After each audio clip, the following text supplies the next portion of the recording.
Hey, Celebration Bible Church Youth Group.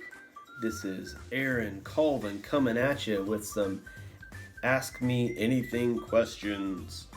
During our coronavirus lockdown, I've been doing a little bit of daily facial hair changes. So you caught me on Creepy Mustache Day, so you're welcome. So I've got your questions right here that Pastor Mitch has thrown my way.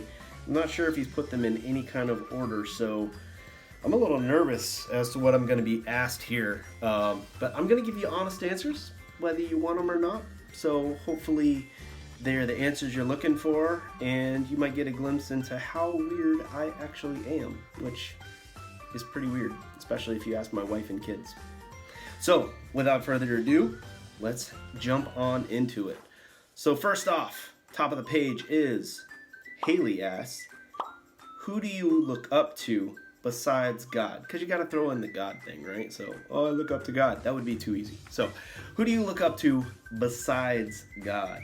I'm probably going to say this a lot. That's a tough question. I would say typically it's someone who's going to treat me honestly and with integrity. Integrity, I mean like when they, how people act when they think no one is looking. For me, that was actually my youth group leader growing up. And I really didn't think about it until later on in life. But his name is Dave Holton. Some of you might even know him. But he and his wife, Dave and Linda Holton, they were both my youth leaders growing up. And they mean a lot to me. And over the years, I really come to appreciate them more and more. Even when my wife Bobby Joe and I got married, we wanted them involved in the ceremony at some point in some way. So they were. So those are two folks that I really looked up to growing up, and also Pastor Jim. We started out as friends in college, and we grew together as hopefully as men and as people, as Christians. And seeing how he's grown as a pastor, as a man, I really look up to him, how he treats people, how he talks to people, and so he'd be another one I'd throw on there. All right, number 2. Eli asks, if you could have the powers of any superhero, who would it be? What I would go with, I've always been a fan of mental powers. So the idea of telekinesis, being able to move things with my mind would be pretty cool, because I could move myself too, which would count as flying. So I'm going with telekinesis, Eli.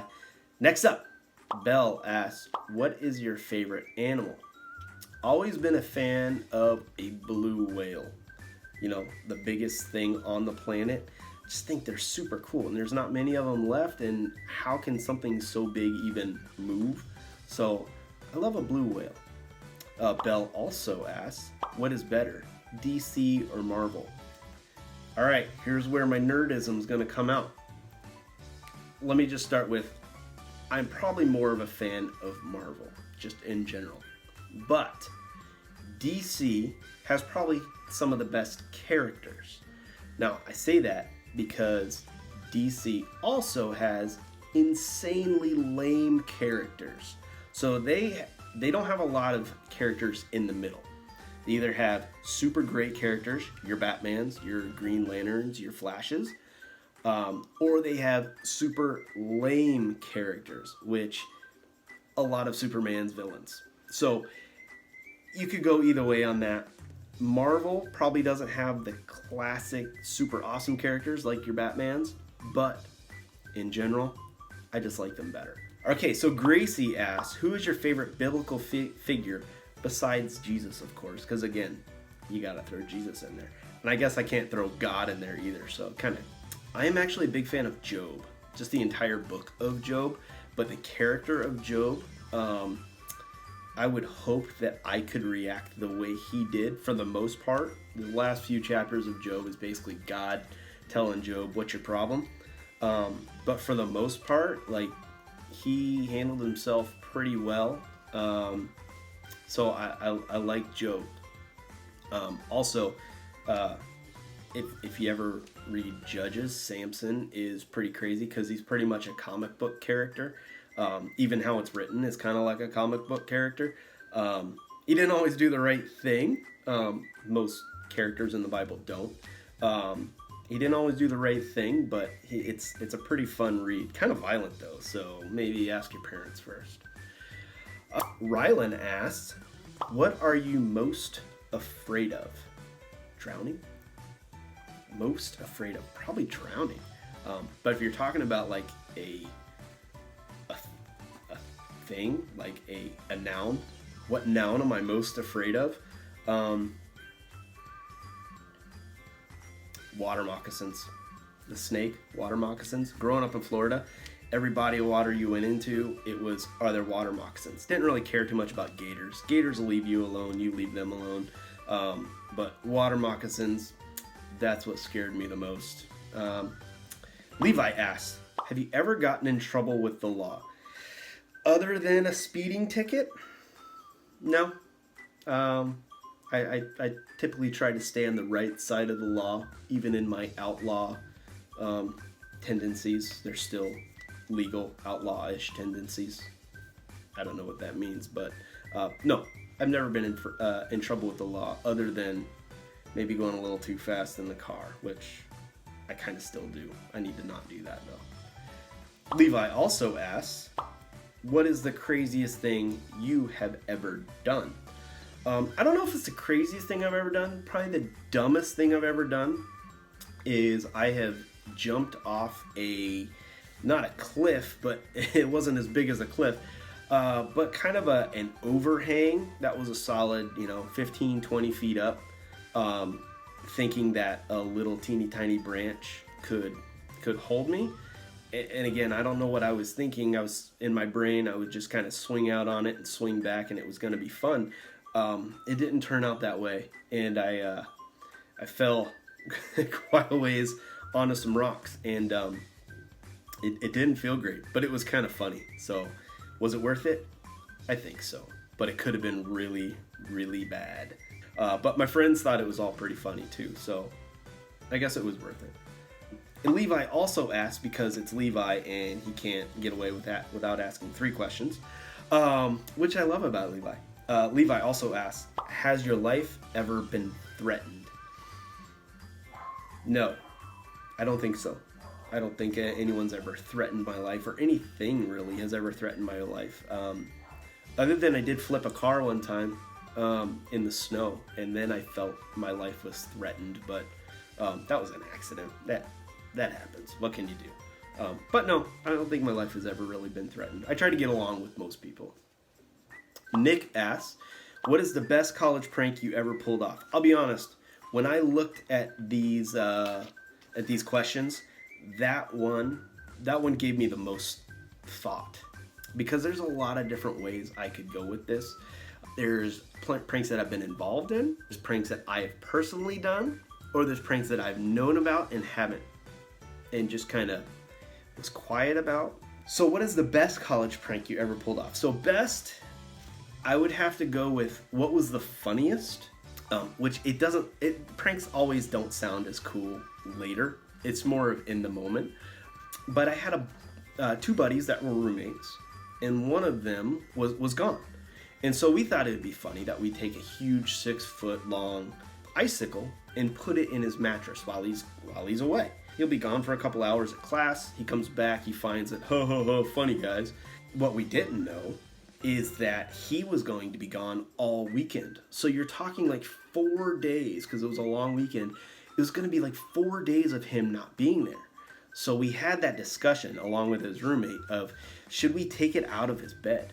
Because 4 days is a long time for this thing to sit there and melt. We decided, let's leave it. And not only did we leave it, we decided to pump up the heat in his room to an incredibly uncomfortable temperature, to where his roommate was like sweating throughout the night, but it was worth it to him. Well, he comes back, and late at night, like his roommate, our friend, was laying in bed pretending to be sleeping, super late at night, and that icicle was still huge. I mean, it barely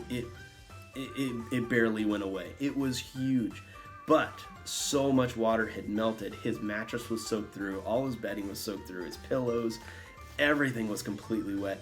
He was so angry that it made it so much more funny. We were still friends. We're okay. But his anger was fantastic. And that's the thing. You got to be able to have you got to be able to take it. You got to be able to dish it out. But that was probably my one of my favorite ones because it was so funny. Ella asks, "What is your favorite Netflix show and movie?" Does that mean it has to be on Netflix or it's a Netflix original? Because if it's a Netflix original, I'd say my favorite one that they've done is probably Stranger Things. Movie, again, I'm going to stick with Netflix original, is The Ballad of Buster Scruggs.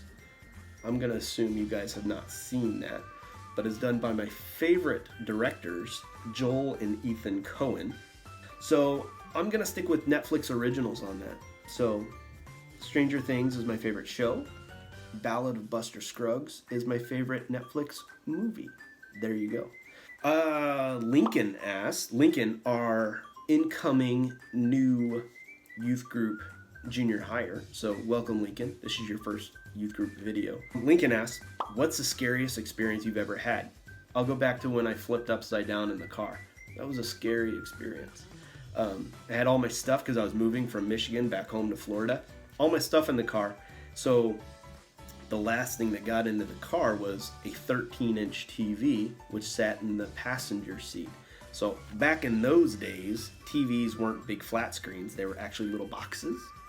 And this one was a 13-inch box that sat in the front seat of the car. So when I flipped, that TV flipped with me and ended up hitting me right in the face. So I guess I can blame that. That's why I look like this, is because that TV hit me. No, I can't blame that. That's how I was born. But yeah, TV hit me right in the face. It was super, super scary. I had a hard time driving for a long time after that.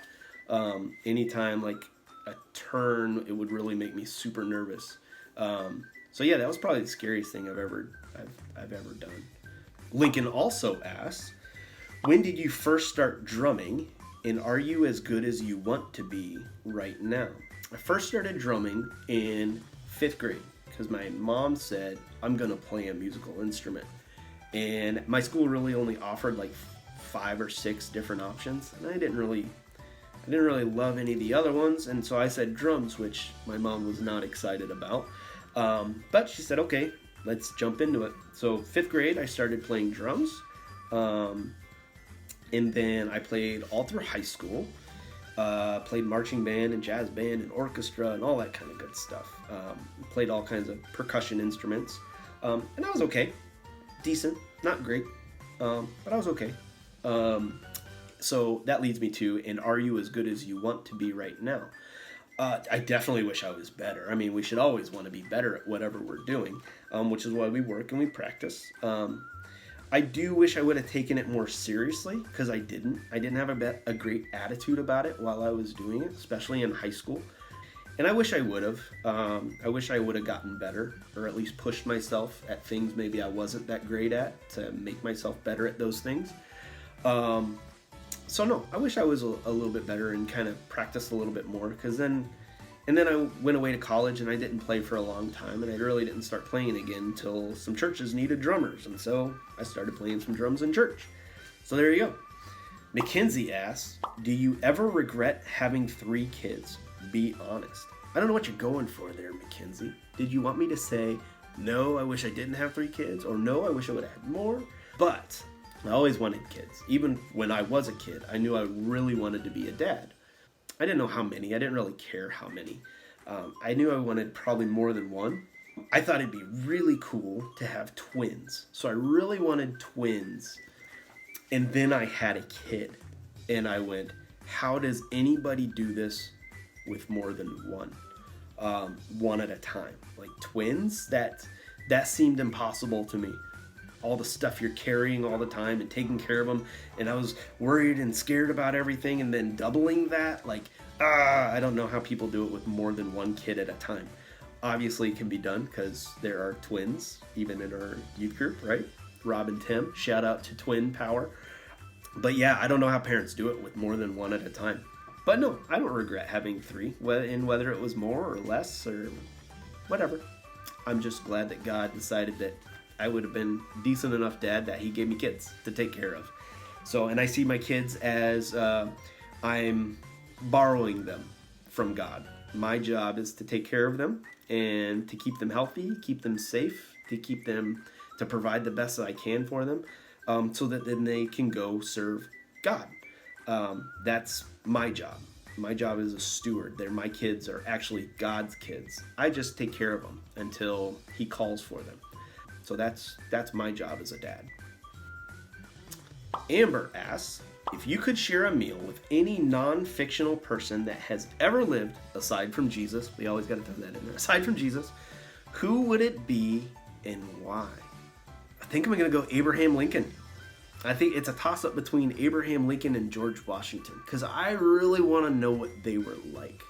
People in the relatively modern era, we have recordings and we have video pictures, like we can see them and how they act, and we can read body language, and we can get a kind of a good glimpse of how people were. You know, you can see videos of Martin Luther King and say, wow, it seemed like a pretty cool guy.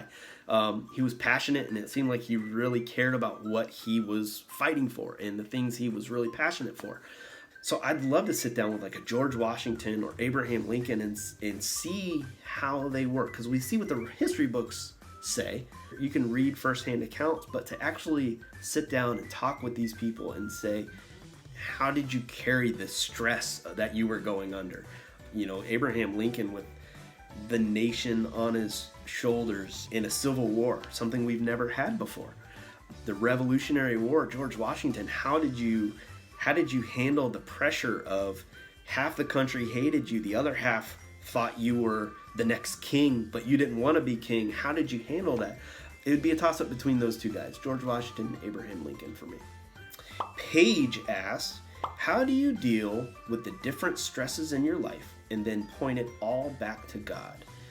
That is a great question, especially in today's time. We're all dealing with this coronavirus stuff, and we're all freaking out about how to handle it. What are we supposed to do? What's the right way to act and to live and to treat others and to treat our family and our people who need help still, but we need to be safe. And it's a very nervous time. I was actually just having this conversation with a friend of mine yesterday. And my friend he's an atheist. So he doesn't understand God. He doesn't understand how anyone could believe there is a God, which, okay, God allows that freedom. But he is telling me how he's up nights, like he's having trouble sleeping. He's very anxious. He's an anxious person anyways, and that's okay. Christians can be anxious people too. Paul actually discusses that. He says, you know, you don't have to be anxious. You know, give that over to God, which is easier said than done sometimes, right? Because things can be scary. Things are hard. Life is hard. So it's hard to kind of just let go of things sometimes. And so my friend was telling me how he's having trouble sleeping. He's up nights thinking about coronavirus and how this is going to affect life, how it's going to affect his kids, how it's going to affect his family, how it's going to affect him and people he comes in contact with. And he's a very compassionate person. He cares about people and he loves people, and he has a heart for people. He just doesn't relate those things to God. So I told him, he asked me how I'm dealing with it. And I told him, I said, I guess I'm worried for people who are susceptible, who have respiratory problems and who are elderly and who are susceptible to coming down with the virus and having very real effects of the virus. And I said, but I'm not up at night. I don't, I think about it, but I'm not worried about it. And he just asked how, why, how is this possible? I said, well, I understand through my faith that it's not in my power. So for me, I try to disconnect myself from that. I still have to be responsible. I still have to wash my hands correctly and frequently, and I have to protect people, and I have to be compassionate for people. I have to stay at home because I know if I stay at home, that helps me and my family, and it helps other people and their family. So I'm still aware, and I still have to do practical things, but I also know that God is in control. And whatever that looks like, I have to be okay with. That could look like things getting very, very scary and very, very bad. But I have to be okay with that, because that could be what God plans.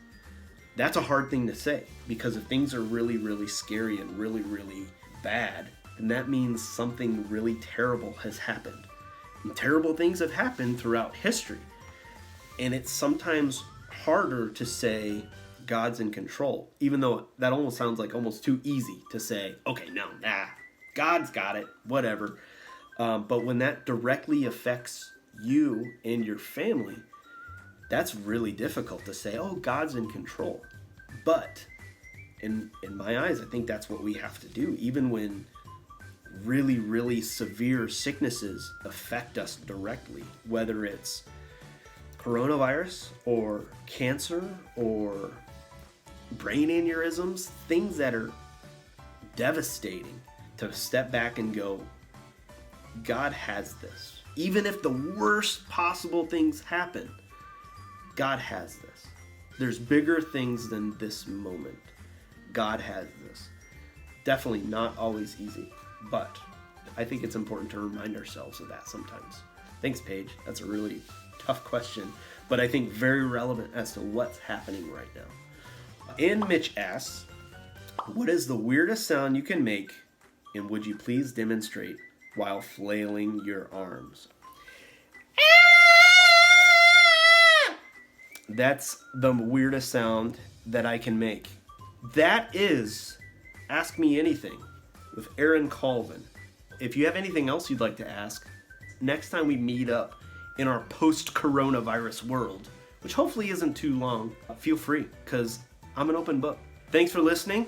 Hopefully you guys are safe. Hopefully you're having a good time.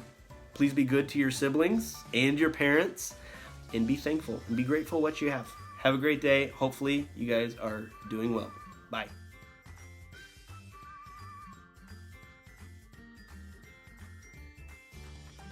Hey guys, thanks for watching. I hope that you enjoyed Aaron's AMA. We've got more AMAs coming. The next one's going to be for a student. Paige is going to be doing an AMA, so start thinking about questions to ask Paige. I just want to remind you that this upcoming Sunday at 6 p.m. regular youth group time, on the Zoom app, we'll all be getting together virtually. It's going to be fantastic. We're going to do a stay-at-home scavenger hunt. So get ready for that. To be able to join that, all you need to do is either on your phone, download the Zoom app, or on your computer, I'll be sending out a link so that you can join our Zoom chat. All you need to do is click on the link and join the chat. You don't need to sign up for Zoom. It'll be simple. It'll be easy peasy, lemon squeezy. I will post that link to the parents' Facebook page, or you can receive the link right to your phone through text. All you need to do is join our text group. So in order to do that, you need to send a text to 81010, and the message that you send is at the CBCYG. Just send that text and you will get all updates about CBCYG right to your phone from now on. It's gonna be great. Anyway, I look forward to seeing you for our stay-at-home scavenger hunt this upcoming Sunday. Please join us. This is a great way for us to stay connected and get ready for more AMAs. Paige, you're next. Get ready for some great questions. Thanks for watching, guys. See you later.